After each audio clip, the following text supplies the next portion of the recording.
What's Up with Moo, our Kalona Supernatural live stream where we meet some of our biggest fans or, people who write in. We get to talk about whatever we want. So if you have questions, feel free to comment in the chat and I'll try to get to those. My guest today is David Farmer. He is the owner and CEO of Ad Giants. Has a ton of interesting advertising, big agency marketing experience. And he's also a chocolate milk expert. That's more important. That is the most important thing. Yes. Mhm. And you can see the chocolate milk weight right here. My kids, I had 2 bottles. I was going to demonstrate a little bit. But my kids drank it all. So that's a total fail. David, I have a bottle. I literally I can go to the fridge and get you it. do. Okay. Well, first, just go ahead and tell us about yourself and what you're interested in and what you do. Well, like Sam said, I'm an ad guy like him. And so ad people tend to, I don't know if it's appreciate more, but understand the journey that you're trying to take with your brand there, Kalona. And so it was because I'm a real freak about chocolate milk. I go to all the local dairies, and when you live somewhere, there's always a local farm or someone that's the most popular brand in North Texas or wherever you are. And it's, here it's Borden and there's a couple other ones, but they're real watered down tasting, even the whole milk. It tastes like Nestle's Quick kind of. And so my wife knows that I love that stuff. So she actually went into Whole Foods because they were out of what I usually drink. And she brought me, ta-da.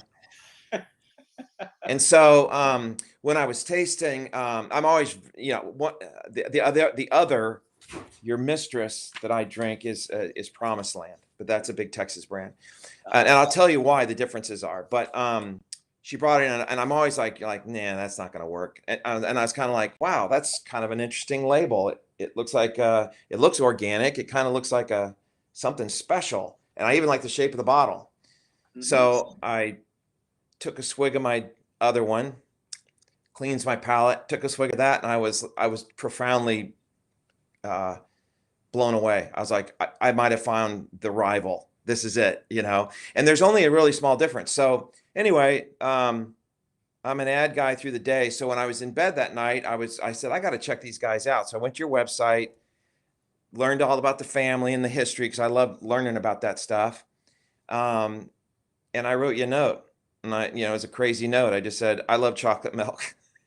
And Sam writes me back. I'm not going for business or anything. I just really love chocolate milk. I mean, it sounds kind of weird, but yeah, it's a weird hobby of mine, which is great. Yeah, it's bizarre. So it's just, I was a chocoholic as a kid, eating lots of candy, but I don't eat candy anymore. So I satisfy it with chocolate milk. And, there's all these chocolate milk diets that they say now that are out there, for losing weight. And I lost a lot of weight a couple years ago, and I went on a chocolate milk diet. I followed it, and it really actually worked. The chocolate milk kills the cravings for you to do what most people do is at night or when they're bored, they'll just pick a bag of chips up or something like that. You can take a couple swigs of chocolate milk and it goes away. So it's pretty interesting. So go ahead. On the exercise side, right? It's the perfect balance of carbs and protein. I know that's why a lot of people get after workouts, but I hadn't heard about it for weight loss before.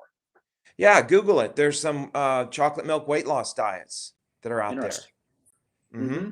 And it's, for me, that was awesome. So then since I spoke to you last time, I had my whole family, we did a taste test. So a blind taste test. And you'll be happy to know, I thought for sure they wouldn't pick yours because there is a significant difference, but it comes down to what you're looking for in a chocolate milk. They all picked yours, hands down. 100% of them picked yours. I like both of them, to be completely honest, but for different reasons. Your chocolate milk has an immediate flavor of more of a sharp Hershey's taste to it, like a Hershey's candy bar taste. It's got a sharp snap to it. The other one I like, it definitely tastes like chocolate, but it's like real mild milk chocolate kind of taste. There's not a strong aftertaste or anything. And it's really smooth, but yours is really smooth. So then I looked at this part and I compared your ingredients and stuff, and it is significantly different between the two. Yours is healthier. Yours is way healthier. You've got basically half of what they do in fat, trans fats, proteins, and things like that. You've got half of it, and your calories are less, too, significantly less too. So I feel like you get more out of yours, more benefits out of yours in both flavor and then how it's good for you, you know? How does the mouth feel? Because we pasteurize at the lowest temperature allowed by law, and we don't homogenize the cream, so it separates to the top. A lot of people shake it up, of course, but it does separate. Right. We hear it. I don't know. It has a different kind of thickness to the mouthfeel. Did you guys experience that? Yes, definitely. The other test I do is when I have it like half full like this, I shake it and I see how quickly the glass clears off, the Mm-hmm. viscosity of it, like Yep. oil. And most of them will just be clear like that. Yours stays nice and thick and creamy. So I get that whole creamy thing. So in the mouth, you definitely taste, it's like, to me, I try to describe it like I'm drinking like chocolate velvet. It just kind of rolls down the throat real smooth, you know? It's not a chugging milk, because there are milks you want to chug. You don't want to chug this one. You're going to miss all the experience. You got to kind of sip this and take a mouthful and just kind of let it go down. See how crazy I am? Yeah. So it's a sipping milk, almost like a real fine bourbon, you know? Uh-huh. Uh-huh. Yeah. Nice. Probably the other thing that affects the flavor is grass fed. In the background behind us, this is actually one of our main 100% grass fed farms. Right. And our chocolate milk probably, lots of the others probably have their cows are fed a very high diet of grain, conventional grain, even, which Right. we're not in favor of anyway. So I noticed here on your story on the bottle and on your Uh-huh. website, the whole thing about organic cream top pasteurized grazed cows. What uh, Promised Land pushes is Jersey cows. They're Mm. they're not organic, but they push the fact that they do it from Jersey cows. And there's a lot of people that claim their milk's better because of the cow, kind of a thing. And I think you kind of push the combination of the two about what's going into the cow and what kind of cow it is, you know. And it's just real interesting, the subtleties between the two. And it's like we talked about the other day. I think that I think if it's a taste test thing. If people would taste it, they'd be like, "Oh my God, that's amazing," you know. And then we do say we're beyond organic. The organic label basically means that you're certified that you don't poison the earth and you treat Right. animals, fairly well. They get minimum of 120 days on pasture. But we say Yeah. we're beyond organic for two reasons. One is because of not only the milk, but the minimal processing that we do. And then the way our farms treat the earth. They don't just, not poison everything. A lot of them Correct. actively methods that replenish the soil, which is preventing rain runoff. It's sequestering carbon in the ground.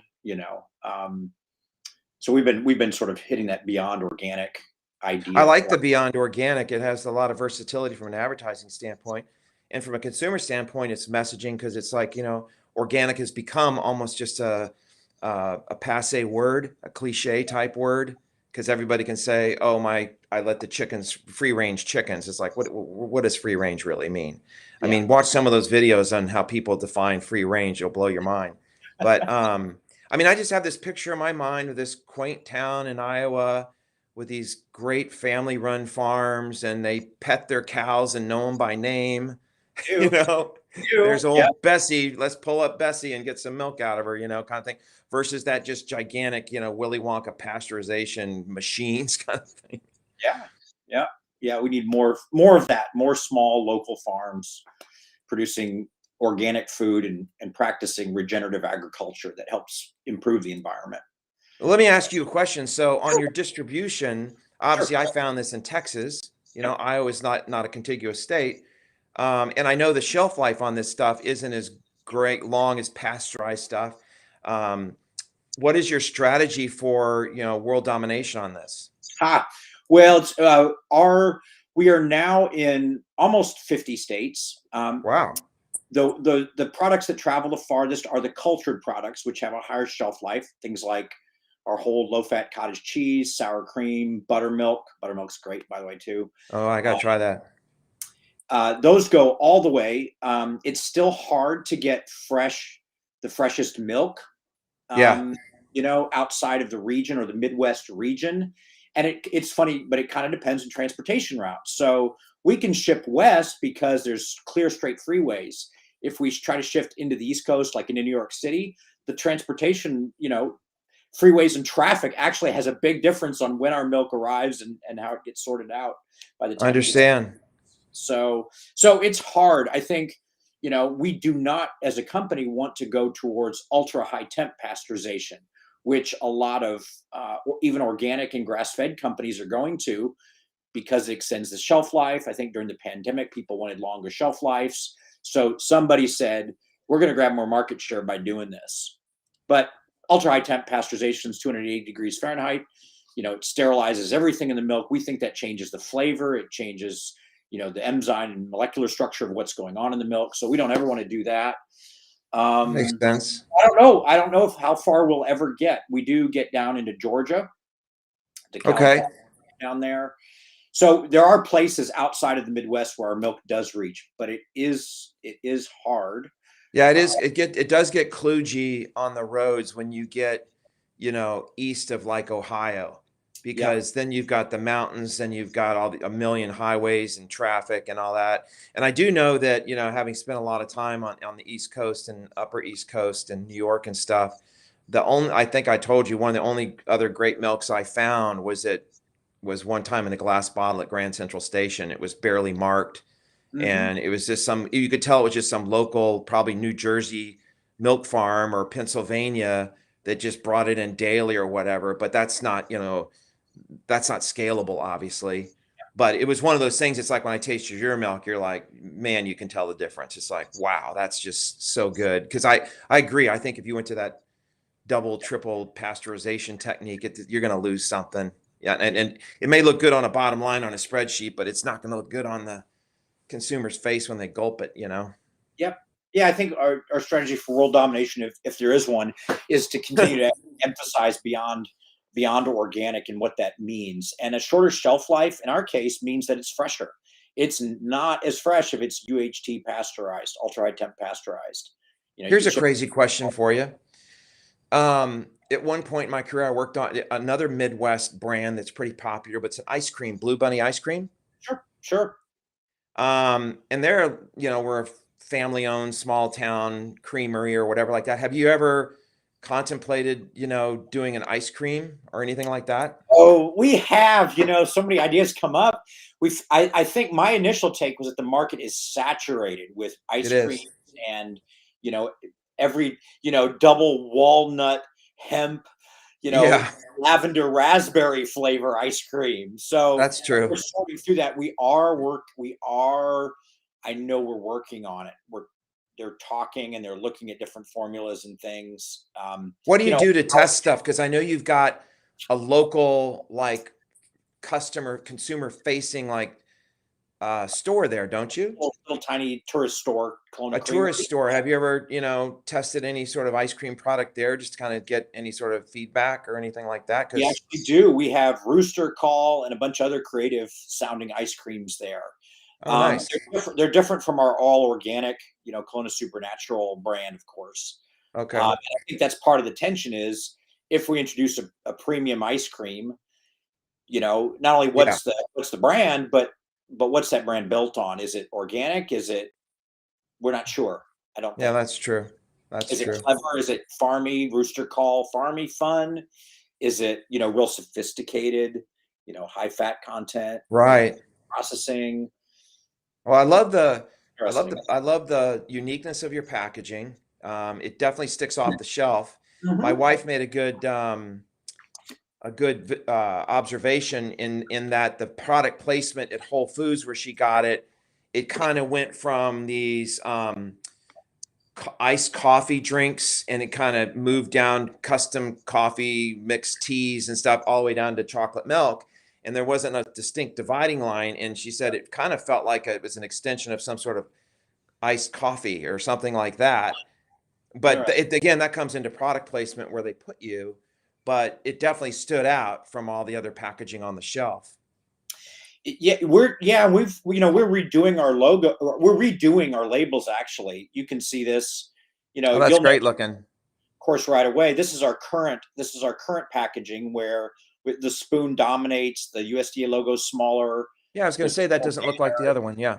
Yeah, well, we're redoing stuff to look more like this to make the product name Yeah. stand out, grass-fed stand out, the Yeah, it's attributes. got more personality to it. And I like the cow, and it's got more personality, I think, than the other one. Yeah, and then on the back, you'll see Oh yeah, your story and stuff. Yeah. you're one of the very few people that probably has ever read this one here. As Yep. you can see, one is much more legible. I like it. I like it. It's subtle, but it simplifies it. Yeah, It's got a so real fun, it's got a funness to it. that's really great. I always wondered if we should keep that sort of double blob kind of thing going on, Yeah. And we went Well, I with hate to all compare blob. it. I hate to compare it, but it's kind of got maybe a couple versions back Ben and Jerry's feel to it, where it's just fun. Yep. You know, I think they've kind of gone off the cliff on their packaging a little bit but Very especially to the point of view with all the different tastes. But I like how that you've simplified that. Now, very are you going to pop, put that? Is that going to go on all your different products? very similar to almost on all the products. Yep. Yep. We're just trying to get people to see what's special. The cow, we want to make sure they know it's dairy and grass fed, and then we list the different attributes. I like the addition of the cow because Promised Land has a cow in their logo, and I just think it just kind of it makes it more fun, and we all know it comes from a cow, but it's fun in how you interpret a cow. But so in your job, what do you think is like the most enjoyable and challenging thing that you come into every day? Wow. I mean, the breadth of what I have to do is pretty exciting. I'm doing social media stuff, sort of creative visual stuff. I'm doing Yep. ad campaigns where I get to stare at numbers. Our Yeah. website, as much as I like it, I know needs a lot to be desired in terms of conversion rate optimization. I do SEO too, but I haven't had a chance to. It's a lot of writing, technical stuff, and writing. So the Yeah. diversity I do is really, really fun, for sure. Well, I love We're what just, you've done we're just here. very I like this. No, well, it's so funny. We're you've got a just lot small. of, We're not an Organic Valley with, I don't know. Organic Valley will drop, $10 million or something crazy on a research study and some kind of video. yeah. I got a little tiny ad budget and a live Well, I stream. would say this, being an ad guy, you've done a really good job with a minimum amount of money, it looks like. I mean, your brand presence is consistent, it's fresh, it's unique, it's got a nice personality. I try to tell people brands should be something that when you describe it to somebody, it sounds like you're describing a person. Like if that brand was a person, what would that person be like? I get a distinct feeling for who you guys are at Kalona. I mean, I've got this Mayberry kind of small town, good people, care about the universe kind of thing, vibe coming off it. And it's just, and that's not easy to do, especially with a small budget. And so I really appreciate kind of where you guys are right now. And that SEO stuff, that comes with time. That'll come. Yeah, yeah. If I can get to it. Right now, we've got a lot of new stuff on Instagram. So maybe if you ever get a chance to check that out, I'm trying to crystallize, and visually and include messaging at the same time. And it seems to be resonating, the whole beyond organic idea. And I love it. I love it. trying. Well, the milk's Thank, awesome. thank you. And I'm a new fan. I'm a new drinker. Awesome. Anything you want to add about your business? People should sure get a hold of you. They got a little taste of great advice today, directed at us, but I'm sure you could help them too. They can get a hold of you at adgiants.com. That's the easiest Yeah, I way. mean, the world needs another advertising agency like they need another law firm. It's who needs it, right? But I left the sort of the big world of advertising, where the grown-ups play in New York. I left that a while ago to start this. And I did it specifically for small to medium-sized businesses because there's tons and tons of great tools out there. You got MailChimp and Constant Contact and SurveyMonkey. I don't know why monkeys are so popular, but anyway, they've got all that stuff, right? The problem is they miss the point of what is the real challenge for small businesses. They just throw them right into the tactics. You need a website. You need some social media. They go right to tactics. Yep. they stepped right over the most important part, which is what is your strategy, right? Do you want to have this company 10 years from now? Do you want to be franchised? Do you want to pass it to your kids? Do you want to sell it? What's your exit plan? Those are all really important to marketing, as you know. I'm sure when you came in there and you met with the owners of the company, and they probably said, this is what we want to do with this brand, this company. And then they charged you with, creating that roadmap that's going to get you there, because marketing is really just a roadmap to the end of the road where they need to be. Everybody just thinks it's pretty pictures and cows and stuff like that, but it's not. It's as integral to the business as accounting is. Yep. And so at Adgiants, what we did was, how can we bring that strategy to people without losing any of the quality that the big advertisers get? So what we did is we created a virtual ad agency in the cloud. And so for $85 a month, you basically get a guy like me who's got a minimum of 20 years experience at a big agency. And then they'll have 2 phone calls with you, 2 30-minute phone calls for free.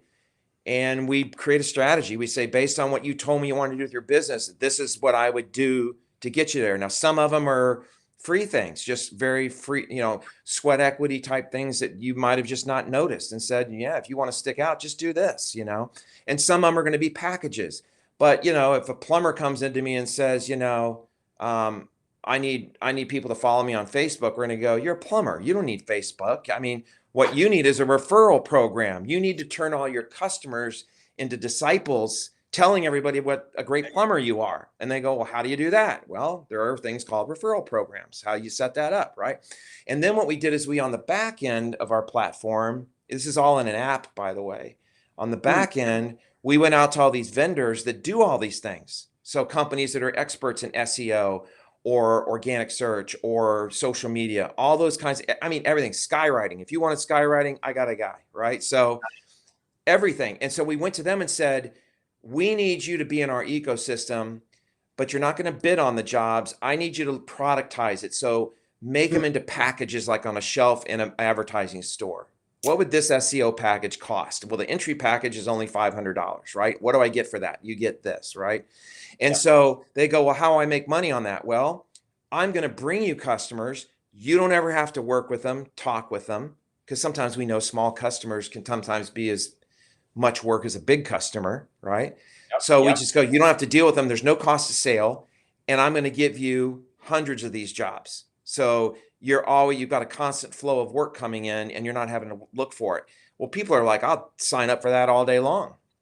Yeah. So we're able to get incredible talent. Like the guys that work on our logos and stuff typically work at some of the world's biggest ad agencies during the day, and they moonlight for us at night. So you can get a guy that may have worked on a logo for Nike during the day, and he's doing your logo at night for $300. Cool. So what's neat is for $85 a month, you now have basically a chief marketing officer, and you've got a back end creative department, media department, radio, everything in there, a full advertising experience for $85 a month. And so our average customer spends about $2,500 a quarter, which is peanuts. But we get results for them. We're totally results oriented. Everything. So you have a dashboard inside your app that says, here's the campaign we just run. Here's the results we just got. Your account executive is going to talk to you, if not weekly, at least twice a month. And he reports into you. On your app, you're able to say, hey, here's what my competitor's doing. Take a picture and text it to your guy. So it's literally just taking the whole line of production inside an ad agency and condensing it down onto a platform. Interesting. So it's really helping, small to medium sized businesses, but it's bubbling up. We're getting some really big customers in here. Like one of them that just came in is out of New York, and the 2 brothers that started this company probably 10 years ago used to work for the NFL, big executives. And they started a thing called Danger TV. And it's on Hulu and Samsung and all that. There's all these channels now. It's Danger TV. And it's for guys who like to binge watch like Shark Week or, jumping off cliffs. It's all that macho guys programming. Yeah. And so we're doing a whole new brand campaign for them. And these guys are used to working with New York agencies. So they were real skeptical when they came in. They're like, well, what's this going to cost? And we showed them, we just recently, a couple of weeks ago, showed them what we suggested for their campaign. And they were just blown away. They're like, you're missing a couple zeros on the price here. It's like, no, we're not. So it's kind of fun, but I talk too much about that. This is about milk.